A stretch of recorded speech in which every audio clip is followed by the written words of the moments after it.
বিশ্ব যখন তৃতীয় বিশ্বযুদ্ধের প্রান্তে দাঁড়িয়ে তখন একমাত্র দেশ হিসেবে ইরান এমন শক্তির প্রমাণ রেখেছে যার সামনে ইসরায়েল ও আমেরিকা একযোগে এসে দাঁড়ালেও অপ্রতিরোধ্য দেশটির বুক এক চুল কাঁপে না। পারস্য উপসাগরীয় এই দেশ শুধু একটি রাষ্ট্র নয়, বরং এখন এক পরাশক্তির নাম, যার সামরিক সক্ষমতা, ক্ষেপণাস্ত্র প্রযুক্তি এবং প্রতিরোধমূলক যুদ্ধ নীতির কাছে পশ্চিমা দুনিয়ার সকল হিসেব আজ অচল।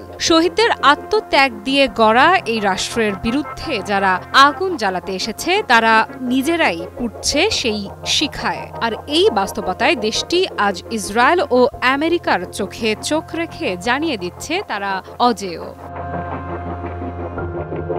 ইরানের এই সাহসী প্রতিধ্বনি উঠে এসেছে দেশটির সশস্ত্র বাহিনীর chief of staff major general Abdur Rahim Musavir কণ্ঠেও। তিনি বলেন, সাম্প্রতিক আমেরিকান ইসরায়েলি আগ্রাসনে পুরো বিশ্ব দেখেছে ইরান আজ এমন শক্তিতে পরিণত হয়েছে যাকে আর পরাজিত করা যায় না। এই দেশের মনস্তত্ত্বে ভয় বলে কিছু নেই। তিনি শহীদ বেসামরিক নাগরিক, বিজ্ঞানী ও সৈনিকদের শ্রদ্ধা জানিয়ে বলেন, এই শহীদদের আত্মত্যাগ নতুন এক অধ্যায়ের সূচনা করেছে ইসলামী বিপ্লবের ইতিহাসে। ইরানি জাতি এখন এমন ক্ষমতা ধারণ করে যে জটিলতম যুদ্ধক্ষেত্রেও তারা জয় আনতে পারে। তাদের প্রত্যয়ই প্রতিরোধের প্রাচীর। জেনারেল মুসাভি আরও বলেন, ইরানি জাতির ঐক্য, সাহস ও আধ্যাত্মিক নেতৃত্ব বিশ্বে নজিরবিহীন। আমেরিকার ঘৃণ্য ভূমিকার স্মৃতি এই জাতির হৃদয়ে স্থায়ী। তারা ভুলে যাবে না কে শহীদ করেছে তাদের সন্তানদের।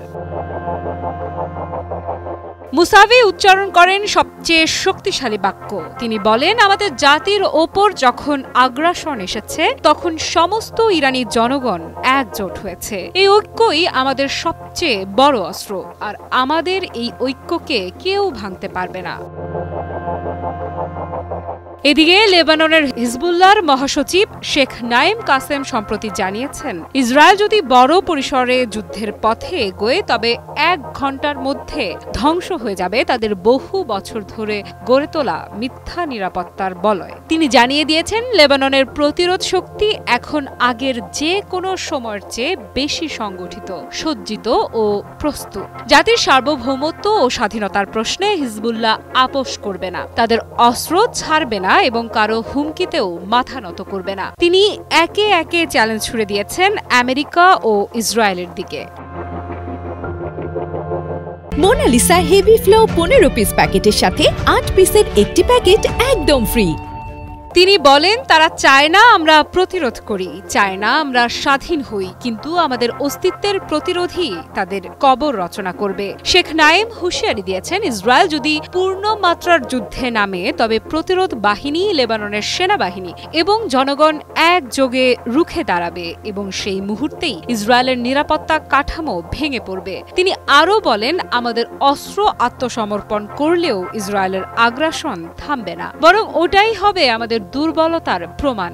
ইসরায়েল এমন এক শত্রু যে দুর্বলতার সুযোগ নিতে জানে, তাই আমরা দুর্বল হব না, 1 ইঞ্চিও পিছু হটব না। আফরিদা ইফরা, নিউজ 24।